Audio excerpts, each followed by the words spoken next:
Chapter 67. Where to, Miss Powell? Paul surprised himself with the charmed voice he pronounced this question with. Do you think your friend will be alone in there? She made a vague movement with her head toward the room they just left. I don't know. Why? Does it make any difference to you? I don't know. Should it? You ask me? Okay, forget about it. So you're my escort for now, right? Perhaps. I would prefer to be your confidant in case you feel like talking. You are my what? She almost stumbled for a moment, then stopped, took one step back and looked at him from head to toe, trying to find the right price for this man on her scale of values. All right, then we'll go to the bar if you don't mind, and you shouldn't. As my confidant, you should be eager to follow me everywhere in hope to hear a heartbreaking story. Paul almost heard the inner clicking sound of approval of him. She was totally different from the woman he saw earlier today. Long gone was the image of empty-headed blonde.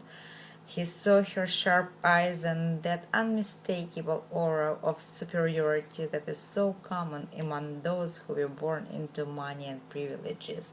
She was allowing him to be around her at the moment.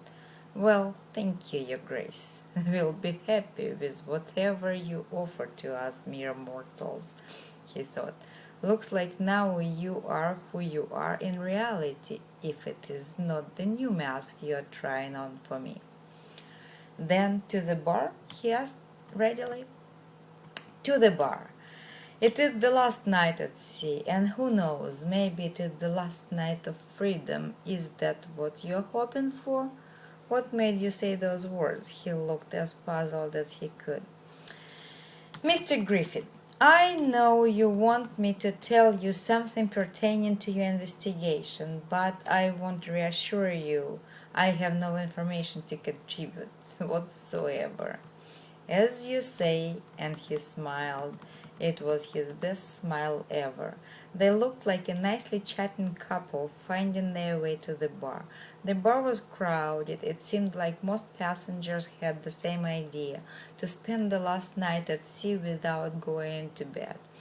They managed to find a little table in the farthest corner and sat down. What is the lady's desire? Paul felt as if he had spent all his life in the company of wealthy, capricious women. I think I'll go for the hard liquor, and let it be vodka and tonic. Perfect, I'll have the same. Really, drinking while working.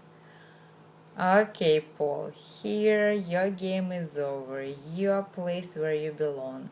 You are working, and that means you are not with her as her playmate. And of course not her equal. How easy, just with few words. We will assign to the corresponding social levels. Well done, Miss Powell.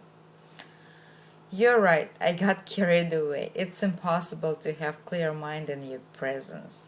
Nice, Mr. Griffith. A couple more compliments like this one, and I will think that you like me. And you will be right, Miss Powell.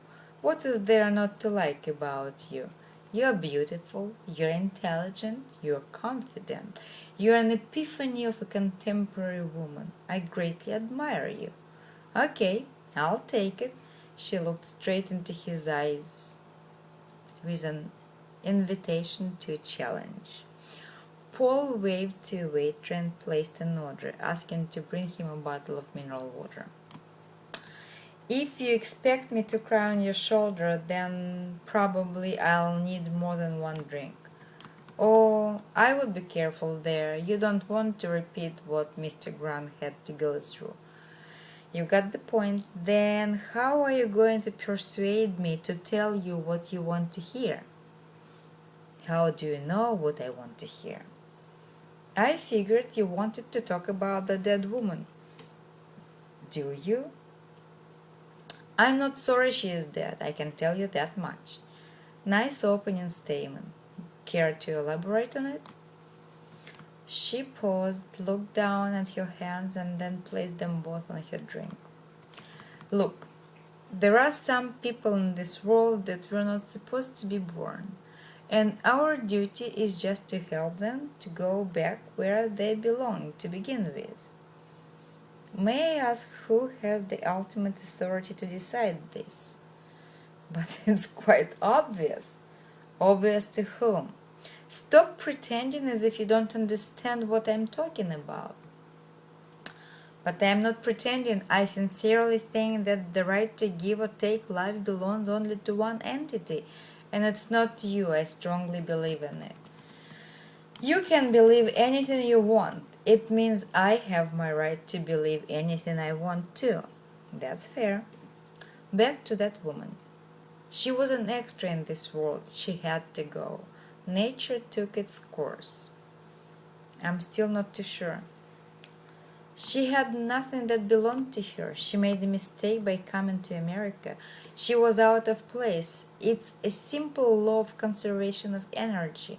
She appeared at the place where nature didn't have room for her. It wasn't even a butterfly effect. The scale simply tipped. The balance had to be restored. Now everything is in order. Life continues in its perfection. Okay, let's admit it for the sake of the argument. I knew you would see it through. You're a smart man. I could tell that about you right from the beginning. Miss Powell, I thought that we left behind the compliment exchange phase. Oh, it can never be left behind. There is always place and time for the right compliment. Human beings thrive on praise. Then I can't wait to hear how the balance was restored. Is she mentally unstable? The theory goes along with the mindset of a schizophrenic. And is this a key to the story? They couldn't find a suitable bachelor in their circles and picked one up from the outside. When he learned about her condition, it was too late. He got accustomed to the lifestyle and thought he could deal with it somehow. If this is the case, then everything makes perfect sense. Well, almost everything except Zoya's death. Paul was astounded with his discovery. It explained a lot.